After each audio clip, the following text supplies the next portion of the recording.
नमस्कार दोस्तों, स्वागत है आप सभी का एकेडमिक स्टूडियोज में। और आज के इस वीडियो में हम बात करने वाले हैं अलजेब्रा के बारे में। अलजेब्रा यानी बीजगणित। तो बीजगणित के बारे में पढ़ते हैं। बीज का मतलब हुआ क्या? रूट्स या सीड ऑफ मैथमेटिक्स। ये क्या है? पूरे मैथमेटिक्स का रूट है। यानी कि एक तरीके से कह सकते हैं कि अलजेब्रा ही क्या है? मैथमेटिक्स का ओरिजिनेशन है। मैथमेटिक्स के किसी भी विभाग को, किसी भी चैप्टर को हम एक अलजेब्रिक फॉर्म में एक्सप्रेस कर सकते हैं। जैसे कि मान लीजिए नंबर सिस्टम है। नंबर सिस्टम का कोई भी एक क्वेश्चन है कि कोई संख्या x दूसरे संख्या y से एक 4 अधिक है, तो इसको हम अलजेब्रिक फॉर्म में डिनोट कर सकते हैं x equal to Y plus 4। और कोई दूसरा एक्सप्रेशन हमको मिल गया, कोई संख्या y x की दुगनी है तो y इक्वल टू 2x हम इसको डिनोट कर सकते हैं। उसी तरीके से किसी भी चैप्टर में अगर साइन कोस टेन की बात करें, ट्रिग्नोमेट्री की बात करें, तो उसको भी हम इसी के टर्म में डिनोट कर सकते हैं। मान लीजिए sine theta plus cos theta का होल स्क्वायर दिया, अब कहेंगे इसका वैल्यू फाइंड आउट करेंगे। तो क्या करेंगे? इसमें a प्लस बी के होल स्क्वायर का फॉर्मूला लगा के इसका वैल्यू फाइंड आउट किया जा सकता है। उसी तरीके से मान लीजिए किसी भी सॉलिड का वॉल्यूम दिया गया है, आपको मान लीजिए v इक्वल टू दिया गया pi r square h. Pi r square h यानी क्या है? ये वॉल्यूम है, सिलेंडर का वॉल्यूम है। ये क्या है? आर यहाँ पे क्या है? वेरिएबल्स। एच क्या है? वेरिएबल्स।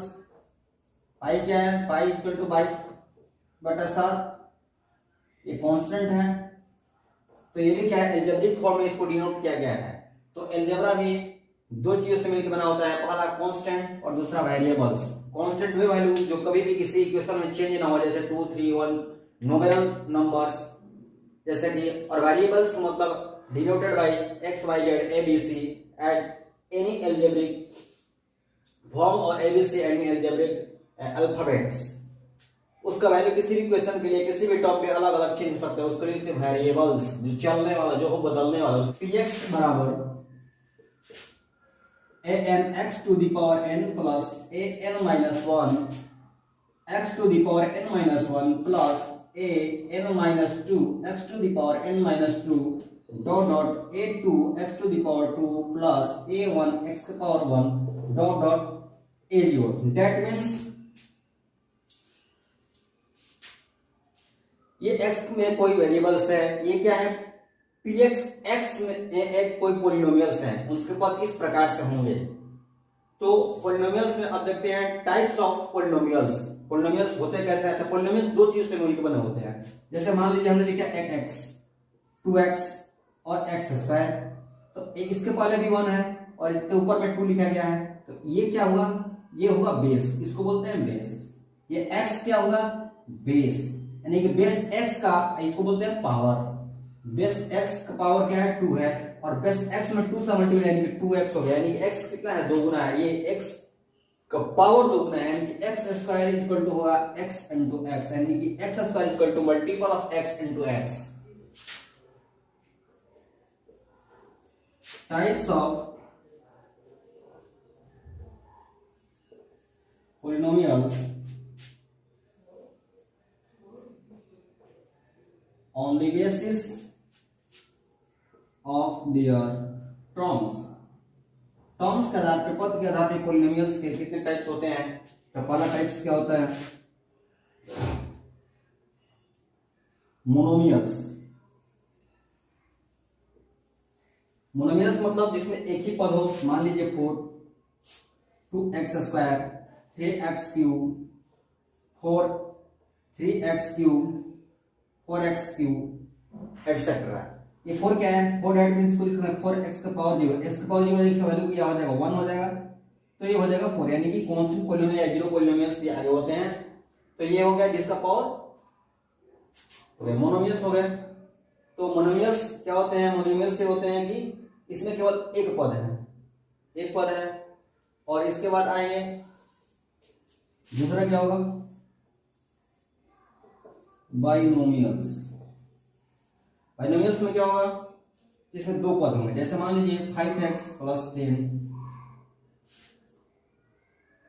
x स्क्वायर प्लस या -4 या x स्क्वायर -5 ऐसा हो सकता है, बहुत सारे पद हो सकते हैं, आप लिख सकते हैं इसको 3x + 6 एटसेट्रा। तीसरे वे में आएंगे तो क्या होगा, monomial, binomial, trinomial.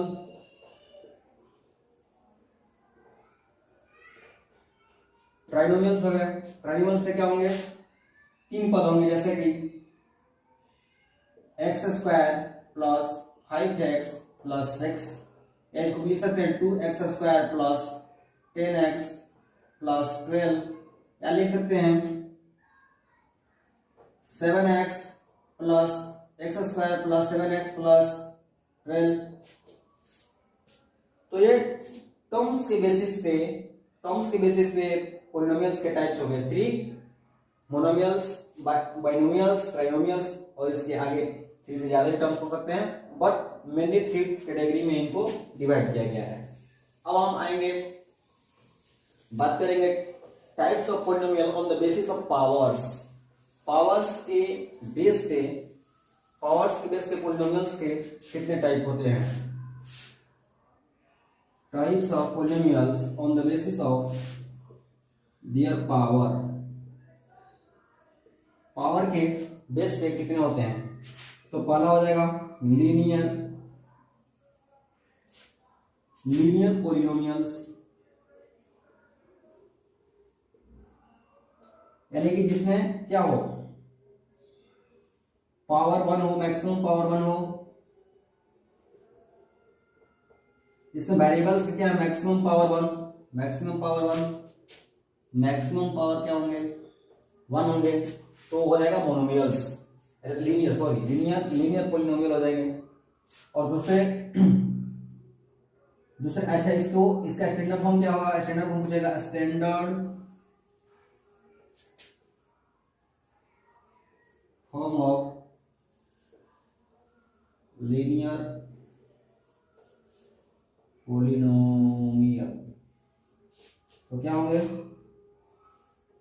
x + b, इसको हो जाएंगे। दूसरे क्या होंगे, दूसरे हो जाएंगे क्वाड्रेटिक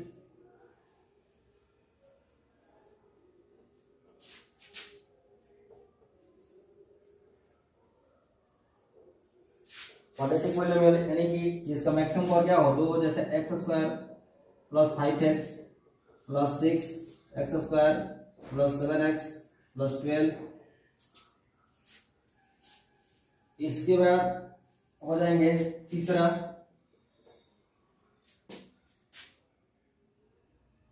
क्यूबिक पॉलिनोमियल में इसके पावर क्या होंगे, 3 होंगे, x³ + x² + 5x + 9, ये हो गए। तो और इसके स्टैंडर्ड फॉर्म क्या होंगे,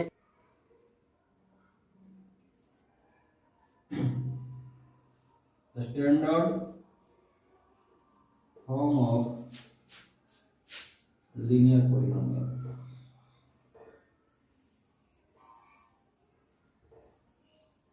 क्या होंगे, x + b, here a and b is the element of r n not equal to 0, a standard form of quadratic polynomial,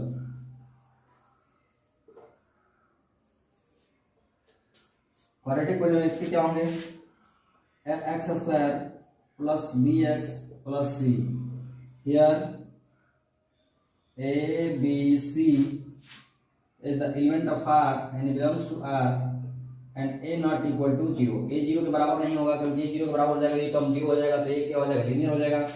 और इसके बाद क्या होगा, standard form of cubic polynomial, cubic polynomial का स्टैंडर्ड फॉर्म क्या हो सकता है, तो यहां लिख सकते हैं x³ + bx² + cx plus D. Here A, B, C and D is the element of R, real number होंगे, and A not equal to 0 होगा। इतनी बात समझ में आई? तो कुछ क्वेश्चन देखते हैं। Question number 1, add the following polynomials। इसको ऐड करना होगा। मान लीजिए दो पॉलिनोमियल को दे दिए क्वेश्चन नंबर ए में, 2a plus 3b plus 4c, a plus 2c plus 3d। इसको कैसे ऐड करेंगे? तो 2a plus 3b plus 4c plus a plus 2c plus 3d। ए को ए के साथ ऐड करेंगे, 2a और 1 है, ये कुछ नहीं है तो 1 है, तो क्या हो गया यहाँ पे 3 हो गया, ये 3b है और यहाँ पे b नहीं है तो 3b, ये 4c यहाँ पे 2c है तो 4 2 6 6c और यहाँ 3d है प्लस 3d। ऐसे सब्ट्रैक्शन के भी क्वेश्चन आ सकते हैं। एक देख सकते हैं क्वेश्चन नंबर बी में, क्वेश्चन नंबर 2 में, subtract the following.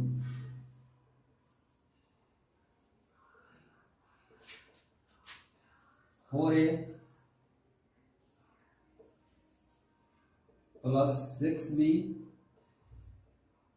2a 3b, तो क्या 4a plus 6b minus of 2a minus 3b, 4a plus 6b, अब इसको minus plus minus 2a minus minus plus 3b कर देंगे, तो इसमें 2 सब्ट्रैक्ट हो जाएगा तो क्या बचेगा? 4 में से 2 को सब्ट्रैक्ट करेंगे हो जाएगा 2a और 6 फिर में 3b को ऐड करेंगे तो होगा 9b प्लस में 9b। ये हो गया आपका आंसर। इस तरीके से क्वेश्चन पूछे जा सकते हैं। और पावर एंड बेस लिखने के आ सकते हैं कि right the power of the polynomials and write the types of the polynomials, which are the linear, which are the quadratic, which are the cubic। इस तरीके से आ सकते हैं। आगे बात करेंगे वैल्यू ऑफ पॉलिनोमियल्स की। पॉलिनोमियल्स की वैल्यू क्या है? मान लीजिए px कोई पॉलिनोमियल x में कोई पॉलिनोमियल्स है x square plus 5x plus 6, तो एट x बराबर 0, x बराबर 2 सॉरी 2 पे इसका वैल्यू क्या होगा? तो P2 जहां जहां x वहां 2 को प्लेस करेंगे और इसका वैल्यू फाइंड आउट करेंगे। x की जगह पे 2 रखेंगे, एक 2 का स्क्वायर 5 इंटू 2 प्लस 6, ये हो गया 2 इंटू 2 प्लस 5 टू 10 प्लस 6, ये हो गया 4 प्लस 10 प्लस 6, यानी कि 10 और प्लस 10, यानी कि P2 बराबर 10 10 20 आ गया। अब अगर p equal to X equal to minus 2 लेते हैं तो देखते हैं क्या हो सकता है। p माइनस 2 यहाँ फाइंड आउट करेंगे, p माइनस 2 यानी कि x के जगह पे माइनस 2 तो इसका स्क्वायर प्लस 5 इंटू एक्स की जगह माइनस 2 तो माइनस 2 से गुणा फिर 6, ये हो गया। और इसके बाद इसका मतलब हो गया पावर 2 है तो minus 2 into minus 2 plus 5 into minus 2 plus 6, यानी कि माइनस माइनस 4 प्लस और 2 या 4 प्लस माइनस माइनस 5 5 टू 10 और प्लस 6, ये हो गया आपका। ऐड करेंगे 4 6 10 माइनस 10, यानी कि p माइनस 2 इक्वल टू 0। तो हमने डिफरेंट दो वैल्यू पे इनको चेक किया, यानी कि p x equal to 2 and x equal to minus 2। तो x इक्वल टू 2 पे वैल्यू मिला p2 इक्वल टू 20 और x इक्वल टू माइनस 2 में मिला 0, यानी कि अगर इसका वैल्यू जिस वैल्यू पे किसी भी पॉलिनोमियल्स का वैल्यू 0 हो जाए तो उसको उसका जीरो बोलते हैं, यानी ये हो गया इसका जीरो या जीरोस, जीरो है क्योंकि इसका वैल्यू 0 हो गया है। तो और इसलिए p2 का यहाँ वैल्यू रखेंगे, इसका मान 0 हो गया, तो ये इसका क्या हो गया, ये x प्लस 2 इक्वल टू 0, इसका क्या हो गया, फैक्टर हो जाएगा। तो इस तरीके से किसी भी पोलिनोमियल्स का एक्स के किसी वैल्यू पर उसका पूरे पोलिनोमियल्स का वैल्यू फाइंड आउट कर सकते हैं। तो ये इसका जीरो को आगे चल के इक्वेशन और इसके रिलेशन के बारे में पढ़ेंगे।